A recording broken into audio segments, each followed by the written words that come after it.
Mission UN peace keeping operation প্রতি মুহূর্তে এবং প্রতিদিনই পরিবর্তন হচ্ছে।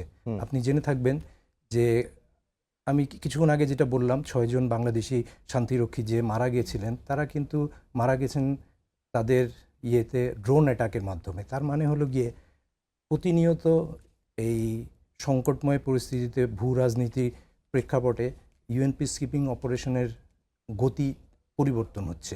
নতুন নতুন টেকনোলজি চলে যাচ্ছে বিবদমান গোষ্ঠীর মধ্যে, এবং সেই অনুযায়ী আমাদের শান্তিরক্ষীদেরকে প্রস্তুত থাকতে হচ্ছে প্রতি মুহূর্তে।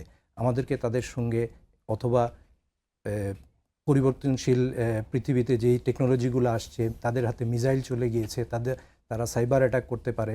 সো এই 1 বছরের মধ্যে আমরা যা দেখছি যে ইউএন পিস কিপিং অপারেশনের গতি প্রকৃতি দ্রুত পরিবর্তন হচ্ছে। আমরা যদি একটু পিছনের দিকে তাকাই, তখন দেখতে পারবো যে প্রথম যে first generation UN peacekeeping অপারেশনগুলো ছিল, সেগুলা সাধারণত অবজারভারদের দ্বারা অনেকটা নিরস্ত্র তারা মনিটর করত। সেকেন্ড জেনারেশনে এসে কিছুটা রোবাস্ট হলো, কিন্তু ততটা না। কিন্তু থার্ড জেনারেশন যেটা এখন চলছে, এটা কিন্তু কমপ্লিটলি ম্যাক্সিমাম ক্ষেত্রে রোবাস্ট পিস এনফোর্সমেন্টের দিকে চলে গেছে। তার মানে হলো গিয়ে আমাদেরকে সেই অনুযায়ী অবশ্যই প্রস্তুত থাকতে হবে। প্রস্তুত থাকতে হবে মানসিকভাবে, প্রস্তুত থাকতে হবে নেতৃত্বের দিক থেকে, প্রস্তুত থাকতে হবে টেকনোলজিক্যাল যে অ্যাডভান্সমেন্টগুলা অথবা প্রযুক্তিগুলা বিভিন্ন বিবদমান গোষ্ঠীর কাছে চলে গেছে, সেগুলা সম্পর্কে ধারণা রেখে সেই অনুযায়ী আমাদেরকে বিভিন্ন জায়গায় আমাদের দায়িত্ব পালন করতে হচ্ছে। আমাদের কিন্তু এখানে ফিরে আসার কোনো উপায় নেই। আমরা যখন যাই আমাদের দেশের পতাকা হাতে নিয়ে যাই, আপনি খেয়াল করে দেখবেন যে ইউএন পতাকার নিচে আমরা আমাদের নিজেদের পতাকাকে রাখি।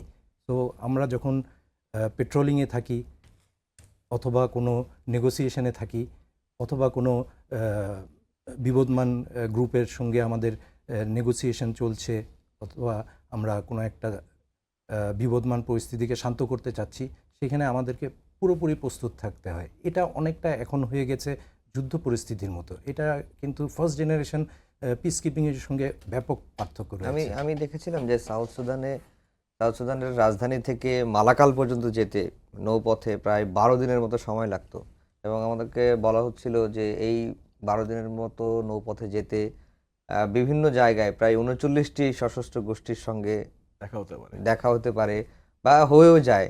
এবং ওই যে পথটা মানে সাউথ সুদানের রাজধানী থেকে একবারে মালাকাল পর্যন্ত, এই নৌপথটা আগে ভারতের নৌবাহিনী করতো, কিন্তু তারা ব্যর্থ হয়েছে, এরপর এই দায়িত্বটা বাংলাদেশকে দিয়েছে। এটাও তো আমাদের জন্য গৌরবের, তাই না? গৌরবের। এবং আমরা 2015 সাল থেকে, আপনি আনমিসের কথা বলছেন, আমরা 2015 সাল থেকে এই মিশনটায় নিয়োজিত আছি, এবং আলহামদুলিল্লাহ আমরা প্রায় 70টি অপারেশন লাইফলাইন মানে আপনি যেটা বললেন আর কি, যে এই সমুদ্রপথে হোয়াইট নেইলে এক প্রান্ত থেকে আরেক প্রান্ত প্রায় আপনার 12 দিন 945 কিলোমিটার রাস্তা, দিন রাত তাদেরকে পাহারা দিয়ে নিয়ে যেতে হয়। এবং ইট ইজ সামথিং, যেহেতু নাম অপারেশন লাইফলাইন, তার মানে হলো গিয়ে ওষুধ, রসদ, মানবাধিকার বিভিন্ন সামগ্রী নিয়ে যেতে হয়। এবং অনেক গোষ্ঠী আপনার পথিমধ্যে তারা বিভিন্নভাবে চ্যালেঞ্জ করে, তাদের সঙ্গে কখনো নেগোসিয়েশন করতে হয়, কখনো অন্যভাবে তাদেরকে এড়িয়ে আমাদের জিনিসগুলোকে নিয়ে যেতে হয়। It is quite challenging.